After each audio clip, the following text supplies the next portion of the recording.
भय करने के लिए और अपराध पर अंकुश लगाने के लिए अपराध और अभियोग दर्ज करना तो आवश्यक है ही है, परंतु इसके अतिरिक्त आम जन को कभी भी असुविधा नहीं हो उसके लिए भी पूर्ण रूप से पुलिस तत्पर है। लेकिन अगर अभियोग दर्ज नहीं किया जाता है तो जो अधिकारी है जिनको कंप्लेंट मिली उनके खिलाफ कार्रवाई हो सकती है, तो उसमें उनके वो भी बातें हैं दर्ज करने के लिए, इस बारे में लिखेंगे। इसके अलावा एल्को सेंसर से जो ड्रंकन ड्राइविंग के चलान हमने काफ़ी बढ़ा दिए।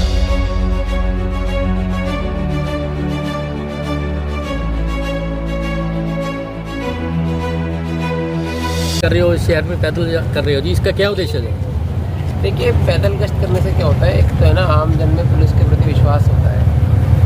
तो वही विश्वास पैदा करने के लिए हम पैदल गश्त करते हैं लगातार। और ये एक बार की एक्टिविटी नहीं है, जैसा कि आपको लगभग एक महीने में देख लिया है कि प्रतिदिन पैदल गश्त करते हैं और सीनियर अधिकारी पैदल गश्त करते हैं, तो सभी कर्मचारियों को मोटिवेशन मिलता है और इससे थोड़ा इलाके को जानने में भी सहूलियत होती है, तो इसी उद्देश्य से आज पैदल गश्त की जा रही है। सर, जो रतिया शहर में निरंतर जैसे क्राइम को लेकर गतिविधियाँ चलती रही, क्या उन पर लगाम लगी? हाँ, नहीं, देखिए, ये तो एक निरंतर प्रोसेस है, निरंतर प्रयास जारी रहता है और गश्त वगैरह भी हमारी पहले से बेहतर हुई है। और इसके अलावा अपराध एवं अपराधियों पे, चाहे वो ट्रैफिक में इन्फोर्समेंट की बात हो, चाहे बॉर्डर से लगते इलाकों में पेट्रोलिंग की बात हो, चाहे नशे पर अंकुश लगाने की बात हो, तो पहले से अच्छा करने का प्रयास कर रहे हैं और आपकी सहायता और आपके कोऑर्डिनेशन के साथ में और अच्छा करेंगे। सर, शहर में अतिक्रमण की बहुत समस्या है, फैला हुआ है एरिया में, यहाँ तक ज़्यादातर महिलाएं भी नशे की सप्लाई करने लगी हैं और मौतें भी बहुत ज़्यादा हो रही हैं। नहीं, देखिए, आप देखेंगे जो समस्या है वो एक दिन में तो बनी नहीं है, तो धीरे धीरे उसको हम खात्मे की ओर ले जा रहे हैं। काफ़ी पहले से सुधार हुआ है। अब डेटा हम हर सोमवार एक प्रेस नोट जारी करते हैं कि पिछले एक हफ्ते में क्या कार्रवाई हुई है, तो आपको डेटा पता भी होगा वैसे कि पहले से तो हमने काफ़ी अच्छा प्रयास किया है और लगातार आगे भी प्रयास करते रहेंगे। और जहाँ तक हुई कि नशे से किसी की ओवरडोज से किसी की मृत्यु हो गई, तो मुझे लगता है कि पिछले एक महीने में तो शायद तक ऐसी घटना मेरे नोटिस में तो नहीं आई है, क्योंकि हमने जिन लोगों को आज तक कभी भी दवाई दिलवाई गई है नशे को छोड़ने के लिए, ऐसे हर 10-15 लोगों पे एक केयर टेकर नियुक्त किया है, जिससे वो लगातार संपर्क स्थापित करते रहते हैं कि वो दवाई ले रहे हैं कि नहीं ले रहे हैं और कौन नशा बेचता है, कौन नशा करता है। तो क्योंकि जिन लोगों ने कभी भी नशे को छोड़ने के लिए दवाई ली है, वो उन्हीं के सबसे ज़्यादा चांस रहते हैं कि वो वापस से वो नशा करना शुरू करते हैं, तो उनसे लगातार संपर्क स्थापित करते रहते हैं और प्रयास करेंगे जो और अच्छा करें। और आपने जहाँ तक अतिक्रमण की बात बताई है, तो इसमें हमने 2-3 काम किए हैं। एक तो देखिए, पहले तो समझाइश के तौर पे कि भाई अपने ERP के थ्रू या पैदल गश्त के थ्रू या राइडर के थ्रू मुनादी करवाई कि भाई अपना सामान जो है वो पीछे कर लें, अन्यथा इसमें जो नियमानुसार कार्रवाई होती है वो की जाएगी। जो अपना 145 BNS कैलेंडर होता है जो कि इस प्रकार की चीज़ों के संबंध में वो दिया जाएगा और उसके अलावा कोई चालान वगैरह करने की जरूरत पड़े तो वो भी की जाएगी। और पहले तो सभी से निवेदन ही किया जाएगा कि भाई अपना सामान वगैरह है वो थोड़ा हटा दें, ताकि जो सकड़े रास्ते हैं, जो छोटी गलियाँ हैं, वहाँ पे जाम ना लगे। मेडिकल नशे बहुत ज़्यादा हो रहे हैं पहले से ज़्यादा, क्योंकि पहले चिट्टा था, अब मेडिकल नशे ज़्यादा हो चुके हैं। नहीं, देखिए, आपकी बात से इनकार नहीं किया जा सकता कि भाई कि कुछ मेडिकल शॉप ओनर्स हैं जो इस प्रकार की जो टैबलेट्स होती हैं जो बिना प्रिस्क्रिप्शन के दे देते हैं, तो इसके संबंध में भी हमने जो ड्रग कंट्रोल ऑफिसर होते हैं DCO और ड्रग एंड कॉस्मेटिक एक्ट को जो इन्फोर्स करते हैं उनके साथ भी हम लगातार संपर्क स्थापित करते हैं, समन्वय स्थापित करते हैं, ताकि ऐसे जो हमने कुछ शॉप्स आइडेंटिफाई किए हैं, लगभग 25 से 30 शॉप्स पूरे ज़िले में जो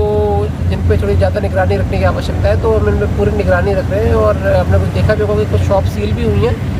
तो लगातार इसमें कार्रवाई की जा रही है। जो ये गश्त है जो आज आउटर पे जा रही है शहर के, ये मेन बाजार में भी निकाली जाएगी या यही? देखिए, एक बार तो मैं थोड़ा इलाका देख लेता हूँ और लगातार वो ऐसा नहीं है कि आज कोई एक बार ही करेंगे, हर 2-4-5 दिन में, हफ्ते में वापस आ जाएंगे जी, कोई बात नहीं है। अभी तो मैं थोड़ा सा एक इलाका अच्छी तरह से देख लेते हैं, हमारे जो थाने चौकी हैं यहाँ पे जो कर्मचारी हैं उनसे थोड़ा बातचीत कर लेंगे, बाकी और जगह भी कर लेंगे, कोई बात ही नहीं। नशे को लेकर कोई जागरूक अभियान भी चलाया जाएगा आपके द्वारा? बिल्कुल जी, हमारा लगातार जागरूकता अभियान नशे के संबंध में प्रतिदिन चलता है और इसमें स्पोर्ट्स एक्टिविटीज़ वगैरह भी कराई जाती हैं गाँवों में, शहरों में, जहाँ पर भी बच्चे खेलना चाहते हैं। और प्रयास ये रहता है कि जो नशा करते हैं उनको उस खेलों के माध्यम से नशे छोड़ने के लिए जोड़ा जाए, खाली वो उन तक सीमित ना रह जाए जो पहले भी खेल रहे थे और उनका नशे से कोई लेना देना नहीं है। तो प्रयास ये है कि जो नशा करते हैं उनको खेलों के माध्यम से नशा छोड़ने के लिए प्रेरित किया। सर, आपके आने के बाद ये देखा केस बहुत दर्ज हो रहे हैं, अपराधी लोगों पे हो रहे हैं जी, क्या इसमें ये भी देखा जाएगा कोई जो अपराध नहीं करते निर्दोष लोग ना फंसें? नहीं, बिल्कुल जी, हमारा तो मतलब आपको जैसे मैंने पहले बताया कि जो पुलिस का, चाहे कहीं पर भी पुलिस हो, उनका ध्येय वाक्य यही होता है कि आम जन में जो विश्वास और अपराधियों में भय हो। तो अपराधियों में भय करने के लिए और अपराध पर अंकुश लगाने के लिए अपराध और अभियोग दर्ज करना तो आवश्यक है ही है, परंतु इसके अतिरिक्त आम जन को कभी भी असुविधा नहीं हो इसके लिए भी पूर्ण रूप से पुलिस तत्पर है। प्रत्येक शहर में देखते हैं महिलाओं से संबंधित बहुत मामले आते हैं और आनंद फानन में मामले भी दर्ज हो जाते हैं, फिर वो पंचायतें होती हैं। इसके संबंध में आपको देखिए मैं बताना चाहूँगा कि अपने माननीय उच्चतम न्यायालय के भी स्पष्ट आदेश हैं कि क्राइम अगेंस्ट वुमेन में, और ये जो नया लॉ भी है वो भी कहता है, पुराने वाला लॉ भी यही कहता था कि अगर महिला विरुद्ध अपराध की अगर कोई शिकायत आती है तो अब जो अभियोग दर्ज करना अनिवार्य है। आप लॉ खोल भी सकते हैं, अगर कोई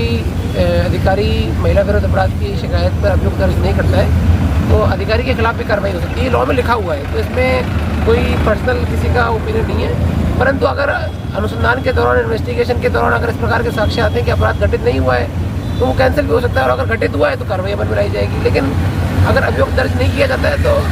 जो अधिकारी है जिनको कंप्लेंट मिली उनके खिलाफ कार्रवाई हो सकती है, तो इसमें उनके वो भी बातें हैं दर्ज करने के लिए। शाम होते ही सर अवैध जगह पर शराब पिलाई जाती है सर, उसको लेकर क्या कार्रवाई रहेगी? ये देखिए हमने यहाँ पर जो DETC वगैरह है, एक्साइज डिपार्टमेंट के अधिकारी हैं, उनको भी स्पष्ट आदेश दिए हैं कि भाई अगर इस प्रकार की चीज़ होगी तो हम एक्साइज टैक्सेशन कमिश्नर और सरकार को भी इस बारे में लिखेंगे। इसके अलावा एल्को सेंसर से जो ड्रंकन ड्राइविंग के चलान हमने काफ़ी बढ़ा दिए हैं, और हमें हर महीने एक मीटिंग करते हैं जिसमें जो मुख्य प्रतिष्ठान के मालिक हैं, जैसे आपके बैंक्स हो गए, लिकर शॉप ओनर्स हो गए, ज्वेलर्स हो गए इत्यादि, इनको बताया भी जाता है। एक मीटिंग मैंने अभी खुद पिछले महीने, इस महीने करी है, अगले महीने फिर से करेंगे, तो उन्होंने बताया भी था लिकर शॉप ओनर्स को कि भाई इनकी जिम्मेदारी बनती है कि उनकी दुकानों के बाहर कोई शराब पी के वहाँ नहीं खड़ा हो, अन्यथा वहाँ पर अपनी जो गाड़ी है वो तैनात की जाएगी, एल्को सेंसर के चालान किए जाएंगे, और ज़रूरत पड़ी तो उनके लाइसेंस कैंसिल करने के लिए भी पत्राचार किया जाएगा। Thank you.